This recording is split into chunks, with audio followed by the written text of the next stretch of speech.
mpaka kilomita 300, na njia hii kama wangelikuwa wakitembea kwa mwendo wa kilomita 20 kwa kilomita 250, wangeliweza kutumia siku 12 tu wawe wameingia katika nchi ya Kanaani. Kwa hiyo kama wangelikuwa wana uwezo wa kutembea mpaka pale, maana yake wangetumia siku 12 tu wawe wameingia katika nchi ya Kanaani, kwa njia ya kupitia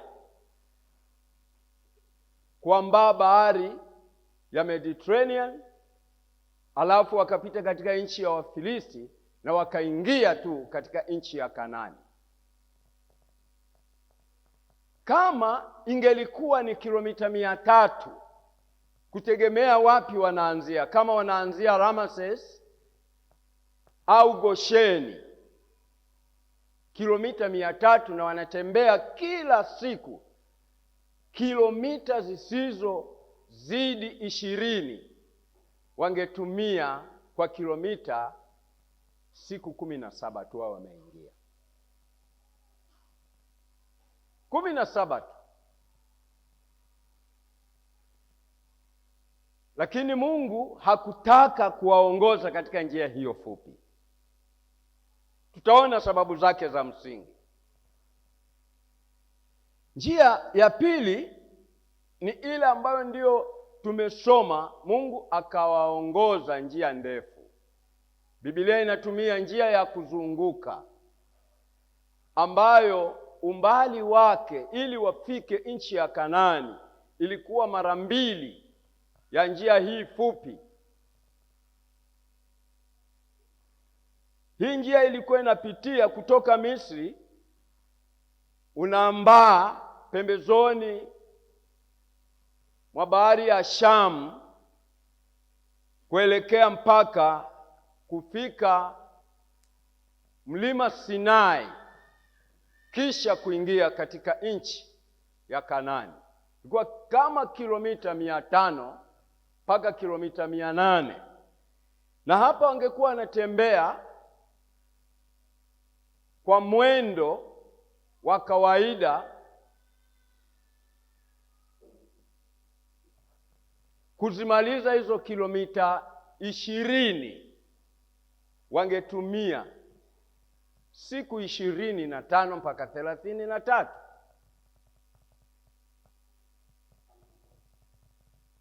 Kwa kuwa watu hawa walikuwa na wanyama, walikuwa na watu ambao wana watoto, wasingeliweza kutembea umbali unaozidi kilomita 20. Kulikuwa na vituo mbalimbali, na wangetembea kwa mwendo kama huo, ni siku tu 25 wangelikuwa wamefika katika nchi ya ahadi. Lakini tunasoma iliwachukua miaka 40, na tunajua sababu za msingi zimetolewa katika sura ya 14 ya kitabu cha Hesabu. Imetolewa. Sihangaike kwenda huko kwa sababu hatutafika huko. Sisi tunataka tuangalie kwa nini Mungu awaongoze njia ndefu. Hili ni jambo la muhimu sana upate kusikia. Kwa hiyo kulikuwa na sababu nyingi ambazo katika somo hili tutazipitia, ingawa si zote. Tutaangalia sababu ya msingi, na tunapoangalia sababu hizi utakuwa unajifunza. Unajua, safari ya hawa watu inabeba taswira ya picha ya mtu ambaye ameokolewa leo. Mwenendo na tabia ya kusafiri kwako unafananishwa kabisa kabisa na safari ya hawa watu. Ndio maana katika Waebrania Biblia imeonya kabisa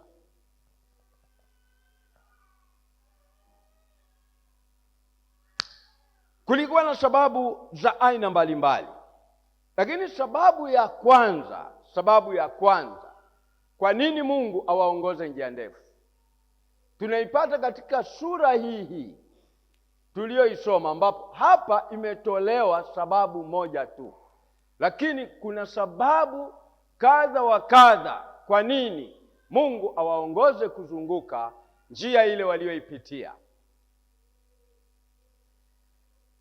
Biblia inatuambia katika mstari wa 17 wa sura hii ya 13, inatuambia ilikuwa hapo Farao alipokwisha kuwaacha watu hao waende zao. Hakuwaacha kirahisi, ilikuwa ni kwa kipigo kilichosababisha msiba nchi nzima. Kwa hiyo haikuwa kitu rahisi, nchi nzima kila mmoja alikuwa anaomboleza nyumbani kwake. Si kitu cha kawaida, kila nyumba, kuanzia mwanadamu mpaka wanyama wa kufugwa, kulikuwa kumetokea vifo.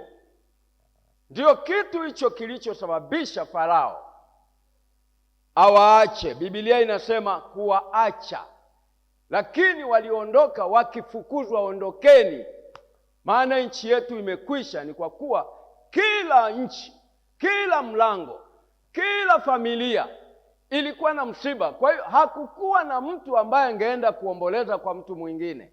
Kilikuwa ni kipigo ambacho Mungu anaposhusha hicho kipigo, aliwaandaa Waisraeli wakae tayari, na hata wanapokula aliwaambia kila mtu awe amevaa kiatu na mizigo imefungwa tayari kwa kuondoka, maana ilikuwa ni kufukuzwa. Na wanapofukuzwa waliambiwa msiondoke hivyo tu. Mtu anayekufukuza, nenda kila nyumba ya Misri umtake kitu, na msitake vitu dhaifu, vitu vya thamani. Na walienda huko wakaomba vitu vya, umwambie kitu unachotaka, usitake nguo kuukuu, uombe vitu vya thamani. Israeli walitoka wakiwa ni matajiri. Mnasikia? Walitoka wakiwa ni matajiri. Hakuna mtu aliyeondoka hana kitu. Aliyeondoka hivyo ni kwa kutaka kwake, lakini kila nyumba walipofika na bila shaka walikuwa wanalenga familia yenye kitu.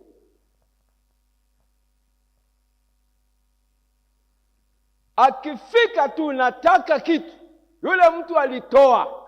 Maana nchi yote ya Misri ilijua msiba huu umetokana na nini.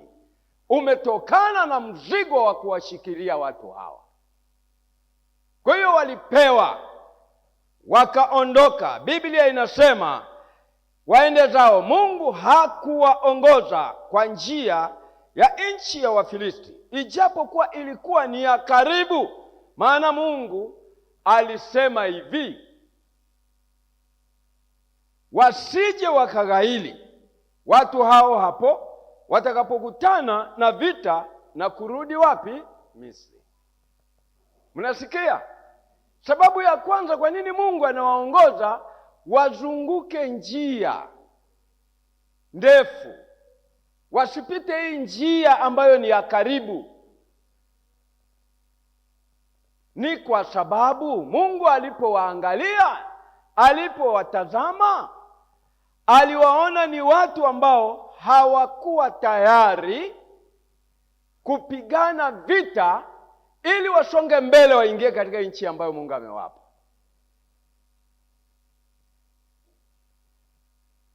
Ndani ya siku 12 wangekuwa wameingia,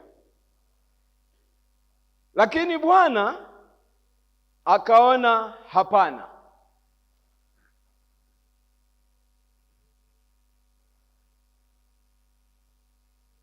Unaonaje?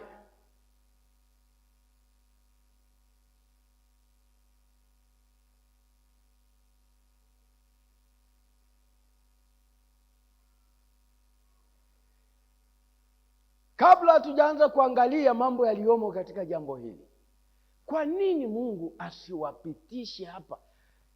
Hivi Mungu aliyepiga Misri kiasi hiki, hebu tutafakari kwa pamoja. Aliyepiga Misri kiwango hiki mpaka wanawafukuza ondokeni humu, angeshindwa kuwapigania hata wakatoboa wasiingie katika nchi ya Kanaani?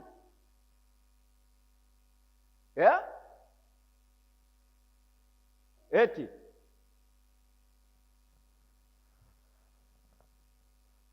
angeshindwa kupigana na Wafilisti?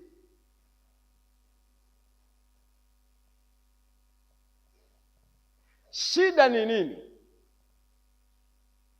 Shida iko wapi? Shida iko wapi, watu wa Mungu? Eti naomba rudia mstari unasema hivi, mstari B. Maana Mungu alisema wasije wakaghaili, watu hao wakikutana na vita wasije wakabadili nia yao. Watu hao watakapokutana na vita alafu wakarudi wapi? Misri. Wakaamua kufanyaje? Kurudi Misri. Okay. Kwa hiyo Mungu akaamua, hapana, wacha tushike njia hii. Je, twaweza kusema naye Mungu alikuwa anaogopa vita? Hapana. Kwa kusema ukweli, nimesema kuna njia tatu. Mungu hakuwaongoza katika njia hizo mbili, hizo njia tatu Mungu akachagua njia ndefu sana. Njia hiyo ya kwanza fupi ya Wafilisti, kupitia nchi ya Wafilisti, lakini njia ya pili ambayo nayo ilikuwa karibu mno, nayo ilikuwa karibu, ni njia ya kukatisha, njia ya kwenda katika jangwa, katika Shuri, unakatisha tu unaingia mara moja katika nchi ya Kanaani. Mungu akasema hapana, akapita.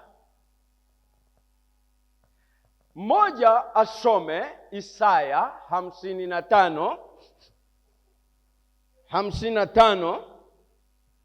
na mstari ule wa 8 na wa 9. Tafadhali msomaji, kuna mtu anaweza kusoma hapo?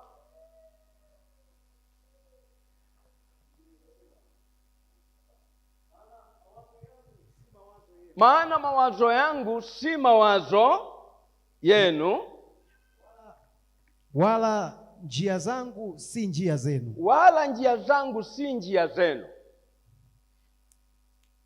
Mstari wa 9 umefika? Bado? Tayari anasema kwa maana. Umeanzia mstari wa 8? Ndiyo, nitarudia tena. Maana mawazo yangu si mawazo yenu. Maana mawazo yangu sio mawazo yenu. Wala njia zenu si njia zangu. Wala njia zangu si njia zenu, asema Bwana. Asema Bwana. Kwa maana kama vile mbingu zilivyo juu sana, kama mbingu zilivyo juu sana kuliko nchi, kadhalika njia zangu zi juu sana kuliko njia zenu. Kadhalika njia zangu zi juu sana kuliko zenu. Na mawazo yangu kuliko mawazo yenu. Na mawazo yangu kuliko mawazo yenu. Amen. Bwana asifiwe sana. Tunaangalia zaidi ya ufupi na kwa nini iwe ndefu. Mungu amechagua watumie njia ndefu, si ndio? Sababu ya kwanza tunaona ni kwamba hawa watu wataona vita alafu wataogopa na watarudi Misri. Lakini jibu lililo zuri tunakutana nalo katika Isaya. Mungu anatumia njia yake ambayo ni ya uhakika ya kwamba hawa watu atawafikisha. Anawaondoa kutoka katika njia. Kama kungelikuwa na kupiga kura, wakafika kupiga kura kwamba tutumie njia ipi, nina hakika wote wangesema